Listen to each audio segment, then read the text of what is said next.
I first made my millions of dollars. The first time I ever became a millionaire was with webcam studio.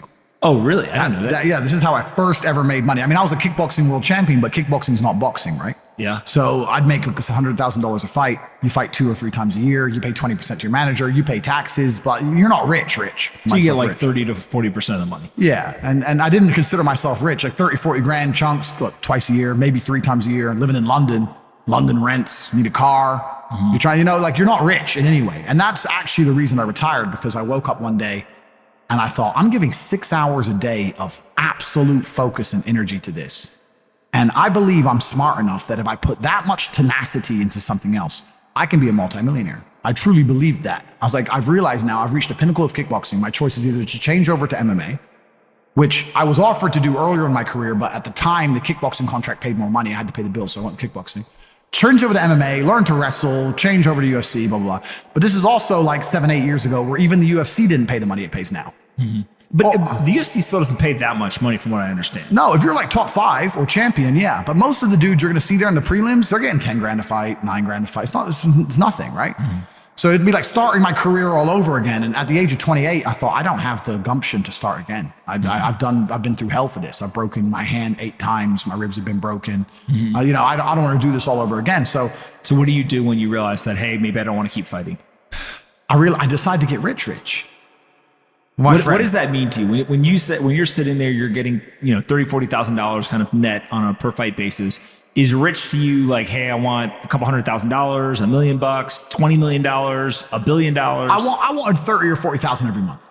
30 or 40,000 every month, so about $500,000 a year, give or take. Okay. I thought if I had that much money, I could do whatever I wanted. Okay. That's what I decided. So what's step 1 that you do? So step 1 is, maybe that's how we ended up here together, my friend. Step 1 is decided to be very logical about it. Chess player, right? So it's like, I want money. What is money? How do banks work? How does credit work? What's fractional reserve banking? All these things we now know to be the biggest cons of the century, right? So I'm sitting there researching money for days and days and days. And then I get more mad because I'm like, whoa, money's trash and I don't have any. Now I'm really annoyed, right? I thought like everyone else did that, everyone puts their money in the bank and the bank takes some of other people's money and lends it out. I didn't know they invented it from the sky. I still at that point thought money was linked to gold. I didn't know nothing. So I'm learning all this stuff and I'm getting really angry. I'm like, now this is really annoying me. So anyway, I had a piece of paper there and I'm in my research phase and it start writing down some dude on YouTube. I don't know who he was, some dork. He was a pro gold guy. This is before, maybe Bitcoin was probably around then, but like early. He was a pro gold guy saying buy gold, buy gold, buy gold.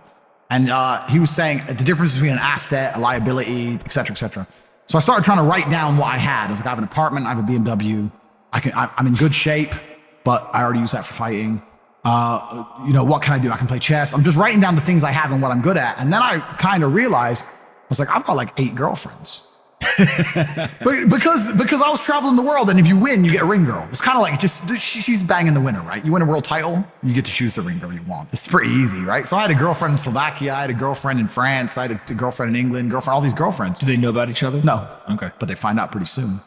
So I had all these girlfriends, so I'm like, maybe I could open a strip club and like be a pimp, be a gangster about it, And then that opening strip club that's literally the first thing you thought about was open a strip club? Well, I thought I have these beautiful girls. How can this is before like Twitch existed. So I was like, what can I do with these hot girls? I was like, it's just an asset, right? There's these girls and a lot of them were messaging me. They thought I was this millionaire world champion. They all wanted to come London, live with me and thought I was a big boy millionaire and all this stuff. So it's like they do because of social media. Well, partially because of that, and also because they met me. I turn up, I fight, I win the world title, I leave. We're texting each other. They assume I'm this big boy, right? So I'm kind of like, what am I going to do? What am I going to do? I thought, man, I investigated strip clubs, way too much money. But this asset class of beautiful women was kind of on my mind for a few days. And then by absolute coincidence, I stumbled upon somewhere on the internet. I was on one of those websites where you used to download like free games and bullshit from. And in the corner somewhere it said, hot girls want to talk to you now or something. I said, hot girls. So I clicked on that, not because I was interested, but because I thought I have hot girls. And it was one of those webcam websites. And I was like, so these girls sit here and talk to dudes for money. So I'm going to get my girls to And they're naked. They're just talking. How does it work? It's 50-50. I mean, it depends on the girl, depends what she wants to do. But the majority of the job is not based around being naked. The majority of the job is based around being entertaining and being easy to talk to. And the guys who are talking to you need to find you, that you need to remember their name, remember their dog's name. You have to be smart. You can't just be a girl and be a bimbo and be naked and make money. You have to be really smart, charming, interesting, happy all the time, positive. Mm-hmm. And I thought, I'm going to try this. So I messaged all 5 of my girlfriends, told them I had a job for them, explained to them what I was going to do. I was going to launch this company. 4 of them agreed. All 4 flew in, sat around the same table. They were all like, who's she, who's she, who's she? I'm like, well, you're all my girlfriends. 2 more left. And then 2 stayed. And that was the beginning of my little attempt at a webcam empire. And I put the girls there. And my role in it all was I did all the tech side of stuff, which is the first thing, of course. And then also, and I get called a pimp a lot.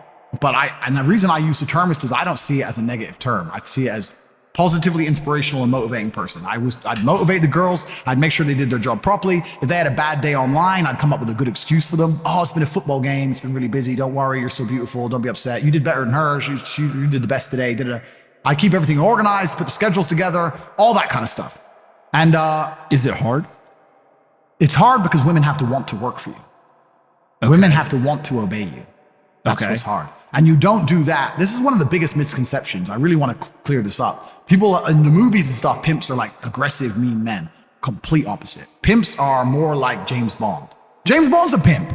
He sleeps with a girl to get information. He doesn't care about her. He is absolutely and utterly a pimp. He doesn't hit her. He makes her love him. She does what he wants. He uses sex as a weapon to reward her, and then he disappears. That James Bond is absolutely and utterly a pimp. So I say pimp because everyone calls me a pimp online, tries to go, haha, you're a pimp, they're gonna get offended. It's like, no, beautiful women wanted to work for me, and they wanted to work for me because I displayed supreme competence. And they knew if they worked for me, they'd make a lot of money. So whenever I was out, I'd meet a waitress and say, look, you're working 10 hours a day for pennies. You can work 10 hours a day for me, make 10 grand a month, 20 grand a month. And over time, I just built up this big little empire of webcam girls. At one point, I had 4 locations, 75 girls working for me. And I was doing. And we say locations, like explain what goes into a location. I just rent houses. All right, so you rent a house, and in the house, you just literally, hey, go live here. There's like technology set up, and then you can basically just sit in front of the computer and literally be on the other end of one of these webcams, and guys are paying by the minute, by the hour, whatever, to talk to you. It's their choice whether they are doing it fully clothed, just talking, getting naked, whatever, and then you're taking some cut of it. Yeah, basically. So I had girls who would live in the house. And that was pretty impressive. I just broke down the webcam business. Bang, you done it, man. You nailed it. No background information. Yeah, you nailed it. You nailed it. You nailed it. So the girls who lived in the house would have set amount of hours they want to do, and then we'd have rooms that they could book in and do X amount of hours. A girl could come and do 1 a week or whatever. We'd have rooms they could share. And then, very much exactly like you said. They'd go online, they'd do their hours, they'd have their regular customers, they'd get their money.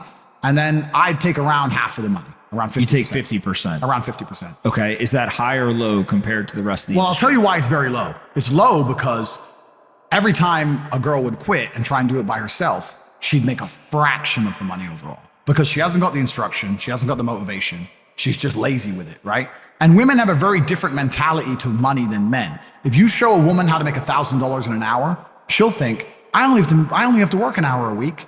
Whereas if you show a man how to make $1,000 in an hour, he thinks, I can make $18,000 a day. That's the difference between us. So if I had a girl working for me making $20,000, she got 10, I got 10. If she quit, she'd make 3 for herself, if that.